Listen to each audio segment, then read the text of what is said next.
Hello. I'd like to start this week with a request, and this one goes out to the followers of the three Abrahamic religions, to the Muslims, Christians and Jews. It's just a little thing, really, but do you think that when you've finished smashing up the world and blowing each other to bits and demanding special privileges while you do it, do you think that maybe the rest of us could sort of have our planet back?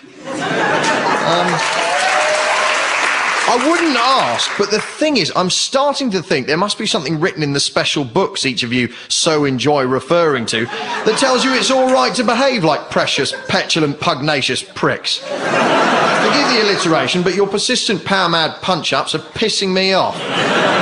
It's mainly the extremists, obviously, but not exclusively. It's a lot of mainstreamers as well. Let me give you an example of what I'm talking about, okay? Muslims. Listen up, my bearded and veily friends. Calm down, okay? Stop blowing stuff up. Not everything that's said about you is an attack on the Prophet Muhammad and Allah that needs to end in the infidel being destroyed. Have a cup of tea, put on a Cat Stevens record, sit down and chill out. I mean, seriously, what's wrong with a strongly worded letter to the Times? Christians, you and your churches don't get to be millionaires while other people have nothing at all. They're your bloody rules. Either stick to them or abandon the faith. And stop persecuting and killing people you judge to be immoral. Oh, and stop pretending you're celibate as a cover-up for being a gay or a nonce. Right, that's two ticked off. Jews.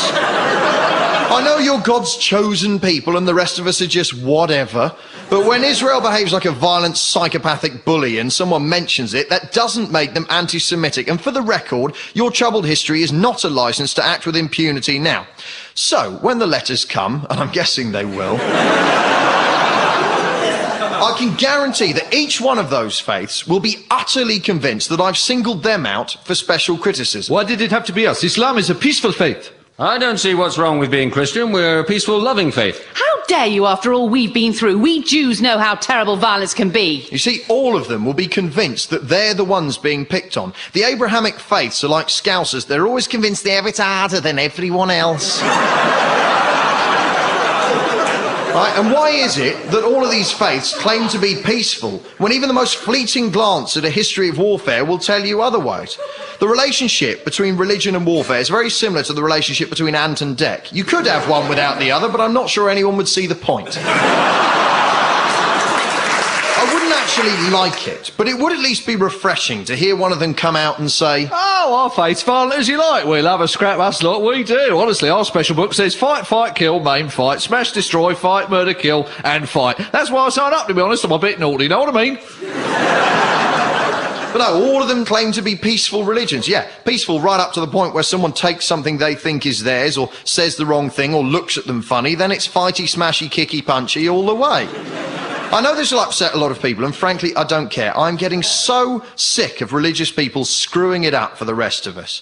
Please don't kill us. Seriously. As far as I'm concerned, this is the only chance we get. When we die, it's all over. There's no virgins and pearly gates waiting for us, no big beardy man saying... Right, so how do you think that went then? Bit mixed? Ooh, killed a lot of people in my name, I see. Yeah, not really what I had in mind, actually. Tell you what, have another go as a worm. While we're at it, I'm sick of religious people forcing their children to define themselves by their parents' faith. A 4-year-old is no more a Christian than he is a member of the Postal Workers Union. We want a fair working wage, decent working conditions, and time allotted to see the new Transformers film, said a spokesman. This week, Lydia Playfoot, who took Millet's school in Horsham to the High Court so she could wear jewellery to prove she's staying a virgin for Jesus, lost her case. Good. I'm glad. I don't care how many times her parents claim it was her idea. Rules is rules. And if you want to wear a ring that tells everyone you're not having any sex, you can get married like the rest of us.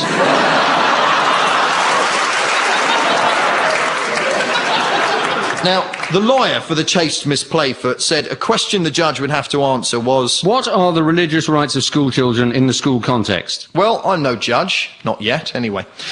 But if you want my opinion, none. No rights. No religious rights whatsoever. School's for learning. OK, if you want to have a little pray before maths so that God will prevent Mr. Figgis from setting too hard a test, or prevent the PE teacher from being a colossal pervert, then go ahead.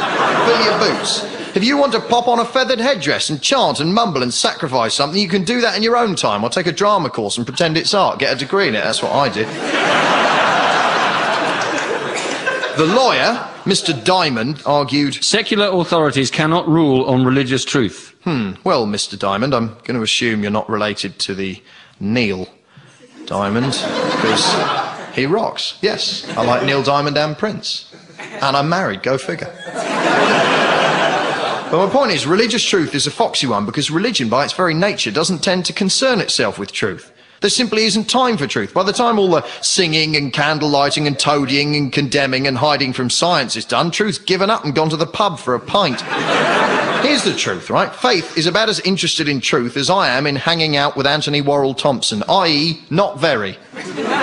Now, I know that most religious folk are moderate and nice and reasonable and wear tidy jumpers and eat cheese like real people. And on hearing this, they'll mainly feel pity for me rather than issue a death sentence. But they have to accept that they are the power base for the nutters. Without their passive support, the loonies in charge of these faiths would just be loonies, safety, locked away and medicated. Somewhere nice, you know, with a view of some trees where they can claim they have a direct channel to God between sessions, making tapestry drinks coasters, watching Teletubbies and talking about their days in the Hitler Youth. The ordinary faithful make these vicious, tyrannical thugs what they are. See, I get very angry that shows like Big Brother and Celebrity Insert Title of Wretched Show Here still fill our lives with vapid, pointless emptiness. And I wish the producers and development executives would crawl back under the rocks they emerge from. But the truth is, they sell stuff that people consume. Without the audience to prop it up, Heat magazine and fundamentalist religious fanaticism goes away. Imagine what humanity might be capable of if we had that much spare time. We could explore space properly, have a decent look in the sea, find a cure for James Blunt, anything. Thank you very much. Letters to the usual address.